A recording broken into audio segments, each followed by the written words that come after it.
Patch 14.2 for TFT is about to drop, and Annie's on the cover, and she desperately needs help because I don't think I've seen a single Annie being played on the previous B patch. So they're going to be buffing Boombots, Golden Ox, Poppy, Shaco, Nafiri, Jarvan, Annie, Cho'Gath, Misfortune, and Samira, along with Suspicious Trenchcoat, which I think is the worst artifact item by far. The easiest way to check that is to go to teamfight.lol, filter to artifacts, and then yeah, you just see I didn't even have to guess that it's at the bottom because I already checked this a long time ago. And then they're also buffing Marksman Emblem and 21 different augments. They're nerfing Rengar. Rengar was in the S tier. I think I had him as the top comp last patch. They're nerfing Cyberdeck and Trial Run, both the Exotech augments. And then they're adjusting Exotech, Nitro, and Twisted Fate. So let's see what that actually means. We're going to be covering all these changes and explaining how that's going to change our playstyles in the next week. So first, there are system changes to the hacks, that is. Gold hack bribes are being changed from 346 to 235. You know how when an augment was hacked, you get bonus gold if you take them? They're just going to be lowering that a little bit because you pretty much always wanted to take them, as long as it wasn't completely garbage. Because if you think about how augments are balanced, there are many takeable ones, right? And when you get bonus gold, it just makes it that much better. But Prismatic's going to be dropped down by 468 to 235. That's actually pretty deep. And then hack orbs with lots of orbs value, 10, 16, 25 being changed to 6, 12, and 18. So they're actually lowering the inflation of the game, which I like a lot because I think TFT is too inflated right now. An example I like to use is that you used to have to struggle to beat the stage 2 neutral camps, but now you pretty much always beat it. A trait category hacks will no longer appear on the Wandering Trainer's encounter. Hacked orbs containing health pickups will now move to the player if left on the board for 2 rounds. So that way you have to pick it up, you can't delay it, because that was like a small min-max people were doing to try to get a better pick on carousel, but now it always gets picked up. Let's move on into the large changes. Traits, starting with Boombots, missile damage at 6 is going to be increased. Actually, I thought 6 Boombot was already pretty good. It's hard to get to, don't get me wrong, but I just don't know if it needed to be buffed. Next, they're going to be changing a lot of Exotech items. Wait a minute, let's check a little data check here. I know the most popular one is the Flux Capacitor one, because that's the one for Zeri, but Pulse Stabilizer actually outperforms it. Interesting, did not know that. But I'm guessing they're going to nerf these two because they're a way step up from the rest, and then probably going to be buffing Cyber Coil and Hollow Bow. Hollow Bow is a weird one. It's probably best for Varus because he's an Executioner, so crit strike is good, or like an IE Jhin, but Varus, like, you don't really play him that much, and Jin's a 2 cost, so unless you're re-rolling, there's not really like an Exotech re-roll. You re-roll it in Nitro, but it's a little bit different, right? But Cyber Coil, armor and MR being increased, mark damage duration increase, health percent increase, Flux Capacitor is going to be nerfed for base attack speed, Hollow Bow being buffed, AS, AP, and the crit gained afterwards. Hyper Fang's stored damage percent is going to be buffed, base AP is also going to be buffed. Where was Hyper Fangs? It was the third one, but pretty much in line with the other ones. By the way, I know that these averages seem high because you think 4.5 is average, so why are they buffing any at all? But for items, data generally skews it to be much better than it actually is because when you win the game, you have more items, so they get weighted more that way. It's like one of those little weird things with data. But Pulse Stabilizer, base AD, and crit is going to be reduced, and that's going to be the changes to Exotech. Overall, I think it's like a slight nerf. I wouldn't exactly say that it kills anything or something like that, but definitely is a nerf. Golden Ox base damage amp is going to be reduced by a couple percent at each rating, and then Golden Ox gold chance is going to be buffed. That's pretty good because I think it's going to encourage more people to go for Golden Ox because you really went for it because you could build up tons of Golden Ox stacks, and getting more gold definitely does help that a lot. And they don't touch the 2 Golden Ox, which yeah, it's too splashable because Viego is there. So it really encourages you to go deeper into it to get that benefit. Nitro HP per scrap is going to be changed from 14 to 11. Scrap per star is going to be increased for 3 stars. I did notice that as I was playing. When I was re-rolling Nitro and I got some 3 stars, I was like, is that really worth it? Because I'm not putting items on Kindred or Nidalee in a lot of cases. Not that they're bad with it. It's just I don't have enough items in my games most of the time. And I'm like, I only get 1 more stack for investing so much gold into it. I'd rather just power level and play around 4 costs, right? And just keep the Nitros in. But now you actually get rewarded for re-rolling, so I think that's good. Ability heal is going to be reduced a bit. Grenade damage is going to be reduced as well. And then laser damage is going to be increased at level 1, reduced at level 2, 3, and 4. So I'm guessing the way they made this is reroll is probably going to be untouched, but just splashing it in is going to be much worse, obviously. So yeah, they say that Tempo Nitro is just going to be worse. but they're buffing Nitro reroll. So they're saying this is a buff to Nitro reroll. I've not done the math, so I'm just gonna trust them there. But you do get like a lot more stacks with a 6 versus a 4. Next one up we have are the 1 cost. We have Poppy. AP damage is going to be increased by a lot actually. Was she really that bad? Whether as an item holder or reroll carry, they want to buff him. Yeah, sure. I mean, like, I haven't played much Poppy. I played her a little bit when I go Veigar reroll, and I do put tank items on my Poppy, but I don't know if she actually pops off that much. It's mainly just a Veigar just killing everything before it even matters. Shaco, ability AD being buffed up. Yeah, I have not seen too many Shaco rerolls. It's a fun comp, but I want to play it a bit more. Glad to see it get buffed a little bit. 2 cost units, Nefiri, attack speed buffed. Yeah, no one really plays her that much. She's like a trait bot essentially. Primary ability AD buffed, packmate AD, alphas all buffed. And they're also buffing her best item, Hyperfang, so maybe we have a reroll Nefiri comp coming. We're also adjusting Twisted Fate to bridge that gap between the standard form, which is folding too easily, and its Kingpin form, which has been clearing big blinds like they're nothing. Yeah, I agree. I love TF reroll. If I ever get a Rageblade start, I'm definitely going to consider it. It's either that or Vayne.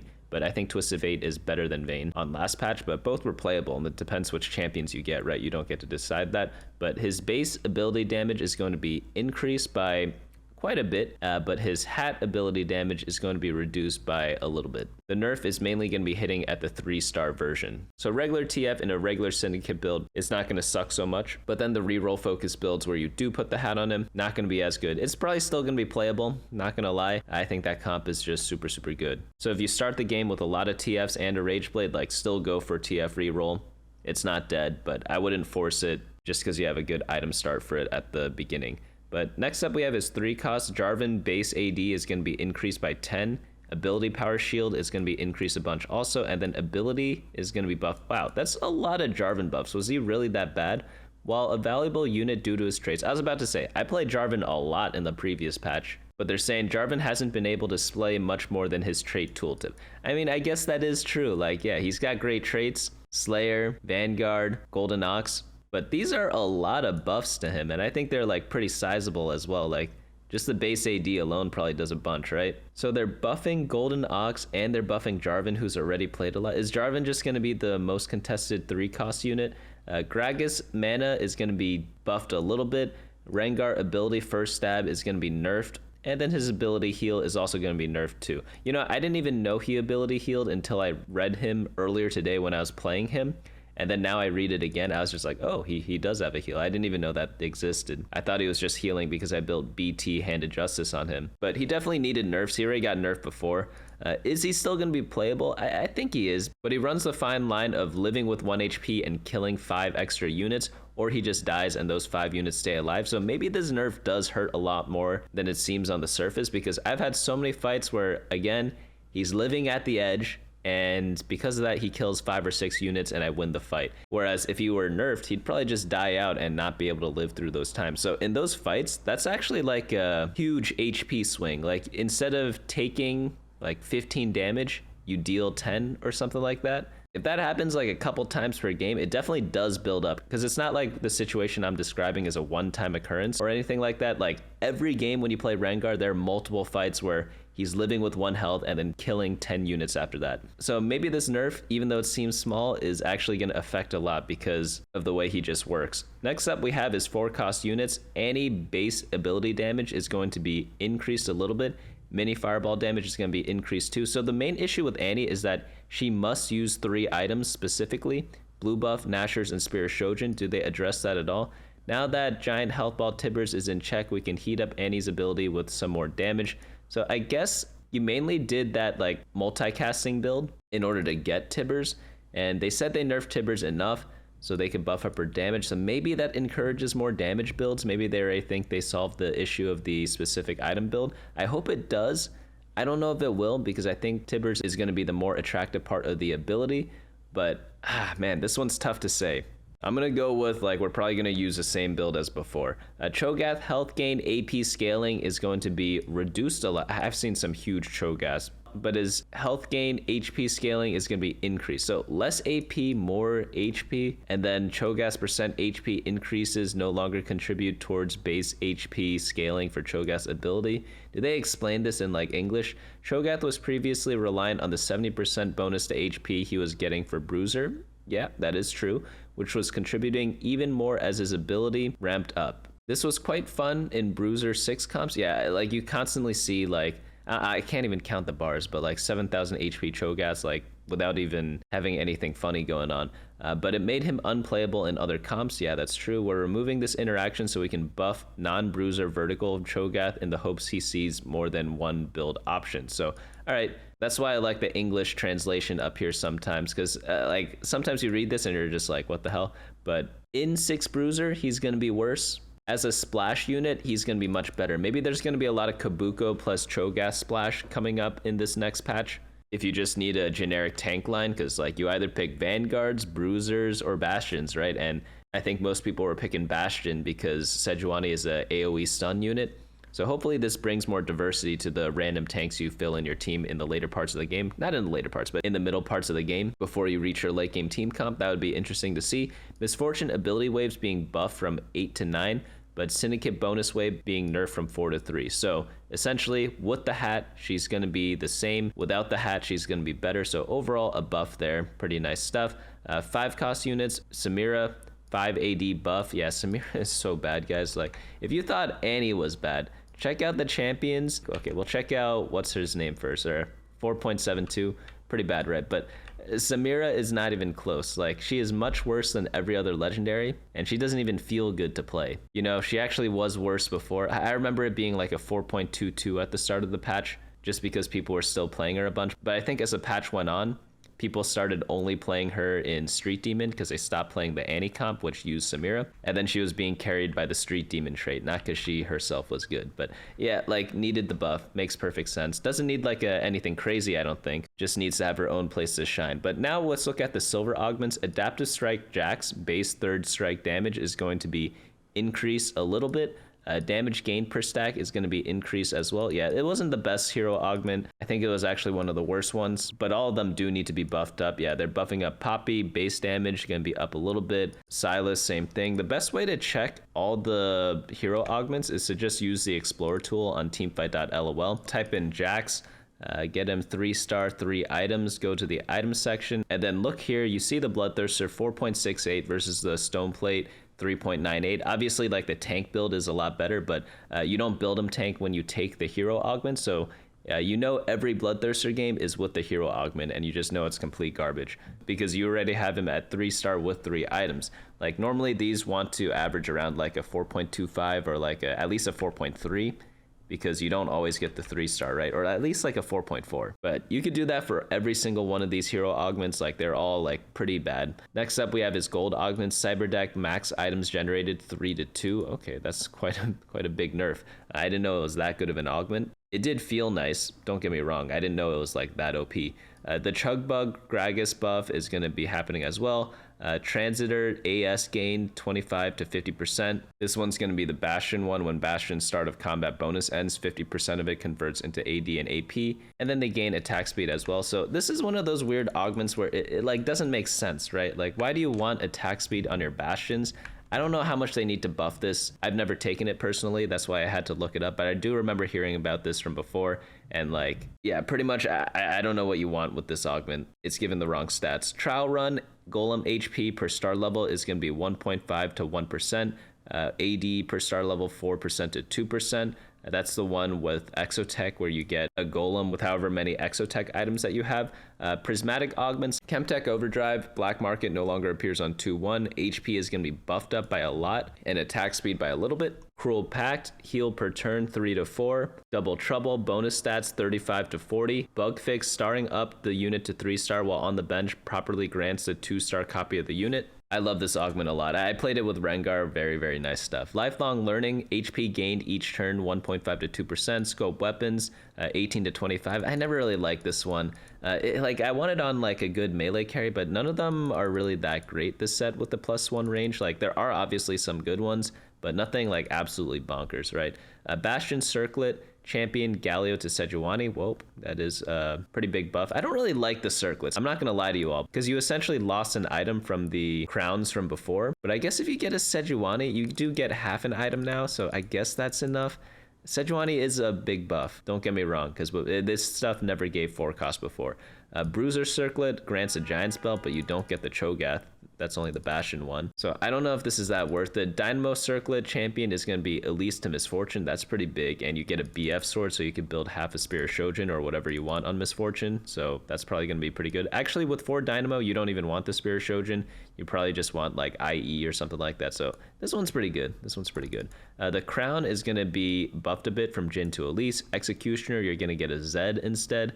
Wait, why are you getting a Zed with Executioner? Is this a typo of some sort? Are you supposed to get Vex? It must be the case, because Zed's not even a Executioner. He's a Slayer. And you also do get a Sparring Gloves, very nice. Marksman Circlet.